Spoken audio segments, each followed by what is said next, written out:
Bab 17. Kematian anggota party.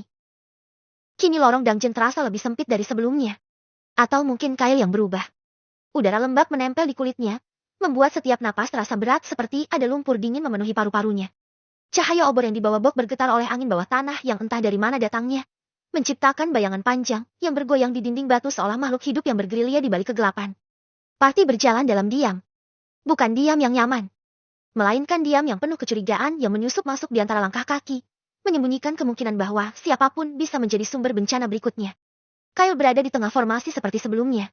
Namun kini, ia tidak lagi merasa itu posisi netral melainkan posisi korban potensial. Seperti sepotong daging yang dikelilingi predator yang menunggu waktu yang tepat untuk merobeknya. Ia mengaktifkan Wandering Eye dengan intensitas rendah. Cukup untuk memantau gerakan dan intensi di sekitarnya tanpa menguras mana terlalu cepat. Cahaya tipis biru samar memenuhi sudut pandangnya.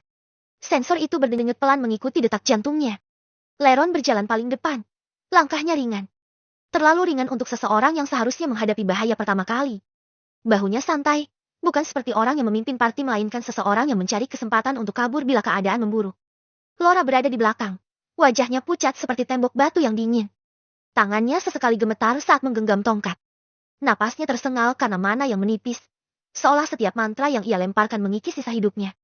Bok tetap stabil di samping Kyle, namun napasnya mulai berat. Perisainya penuh goresan baru bukti bahwa ia yang paling menanggung beban dalam semua pertempuran sejak mereka masuk. Kyle menelan ludah yang terasa lebih seperti pasir kering.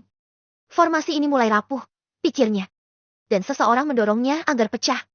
Bukan monster yang merusak mereka, melainkan manusia. Mereka tiba di sebuah ruang terbuka yang lebih luas. Langit-langit menjulang tinggi, stalaktit menggantung seperti taring raksasa yang siap jatuh dan menelan siapa saja.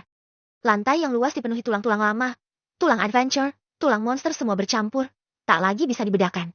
Kyle berhenti. "Jangan masuk dulu," katanya. Nada suaranya dingin. Semua menoleh. "Ada apa?" tanya Laura, suaranya serak seperti benang tipis yang hampir putus. Kyle memicingkan mata. Wandering Eye tiba-tiba berdenyut keras. Peringatan, aktivitas tersembunyi. Jumlah entitas, tidak stabil. Rekomendasi, mundur. "Ada sesuatu di sini?" ujar Kyle.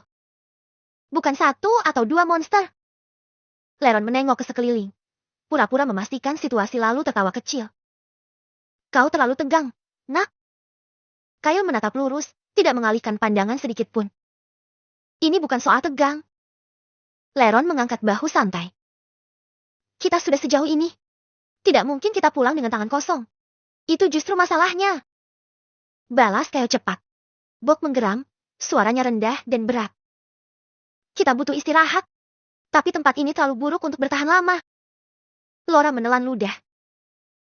"Kalau mundur sekarang, kita akan melewati lorong sempit dengan monster yang sudah respawn." Kyle menutup mata sejenak. Dipaksa maju. Atau dibuat terlihat seperti pengecut. "Baik," ia berkata pada akhirnya. Napasnya berat. "Tapi formasi kita ubah." Leron mengangkat alis. "Oh, aku di belakang Bok. Laura tetap di belakang kita. Leron, tetap di depan." Potong Leron cepat. Nada suaranya memaksa. "Aku scout." Kyle tak menjawab. Namun di dalam kepalanya, sebuah keputusan mengeras. Kalau ada yang salah, aku akan menyelamatkan diriku sendiri dulu. Mereka melangkah masuk. 1 langkah. 2 langkah. 3 langkah. Lalu suara itu muncul. Bukan raungan. Bukan teriakan. Melainkan gesekan. Seperti kuku besi. Menyeret batu. Dari segala arah. "Laura, siapkan sihir!" teriak Bow. Tapi sebelum mantra bisa dirapal, bayangan-bayangan itu muncul dari celah batu dinding. Goblin. Bukan 1. Bahkan bukan 10. Lebih. Jauh lebih banyak. Leron mengumpat. "Apa-apaan?"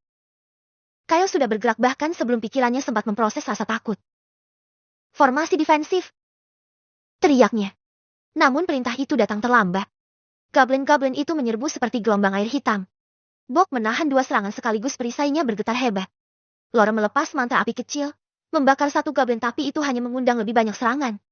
Kyle menusuk 1 yang terlampau dekat dengan belati usangnya, mengaktifkan Wolf Claw singkat untuk memutus momentum musuh. Mananya menurun cepat. Leron tidak ada di depan. Ia bergerak menyamping. Mencari celah. Bukan untuk memotong musuh, melainkan untuk melarikan diri. Kyle melihat gerakannya. Saat itu, retakan kepercayaan yang selama ini ia tahan runtuh seketika. Lola! Teriak Bob. Aku tidak bisa menahan. Laura merapal sihir lagi, namun suaranya penuh panik. Tongkatnya hampir jatuh dari genggamannya. Manaku hampir habis. Aku tidak kuat. Kyle memutar tubuh, belatinya memblokir serangan yang hampir menembus dada Laura. Perlindungan lengan Kyle menerima hantaman keras. Bertahan! Teriaknya. Namun Leron sudah jauh.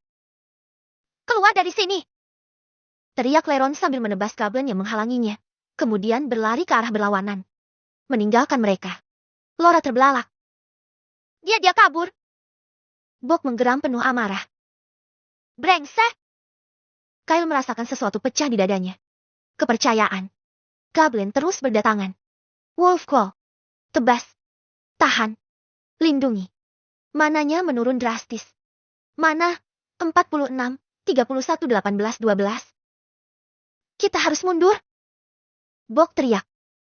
Mundur kemana? Laura histeris. Kyle menatap lorong di belakang mereka sempit. Satu orang hanya bisa lewat satu-satu. Depan.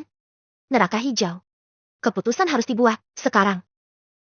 Bok, buka jalan. Teriak Kyle. Laura, ikut aku. Tanpa ragu, Bok mengangguk lalu melompat maju. ALRGGG hahaha. Teriaknya saat ia mendorong perisainya.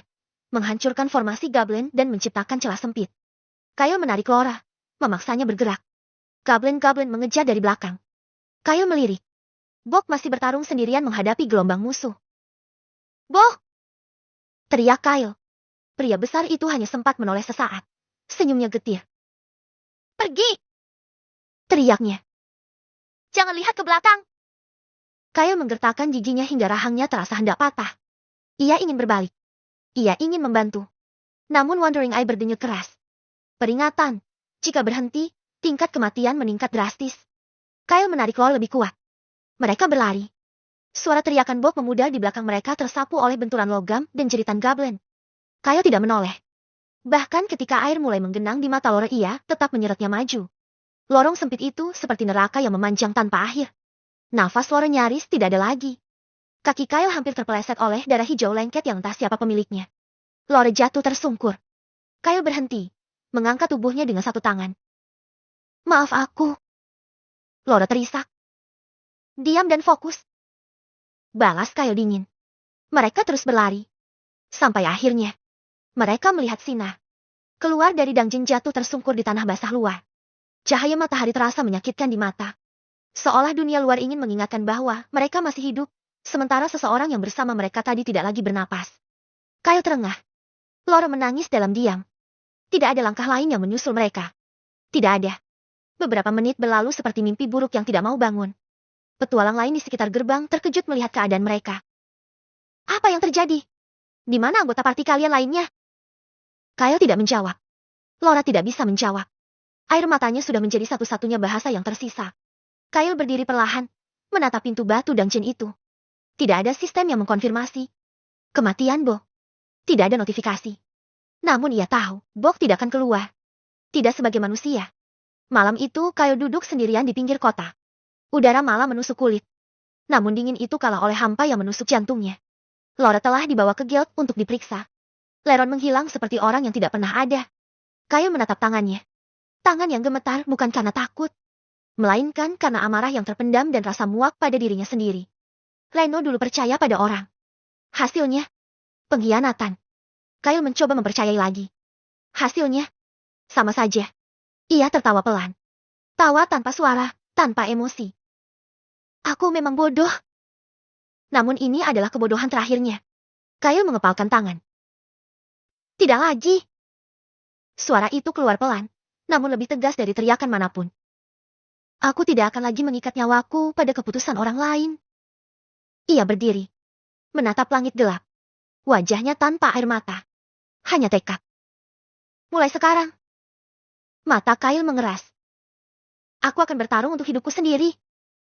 Di dalam dungeon yang sunyi, jeritan terakhir Bok masih mungkin terpantul di antara batu-batu dingin. Satu parti telah runtuh. Satu nyawa mungkin telah padam. Dan satu anak telah kehilangan sisa kepercayaannya terhadap manusia. Bab 18. Lisensi rank resmi.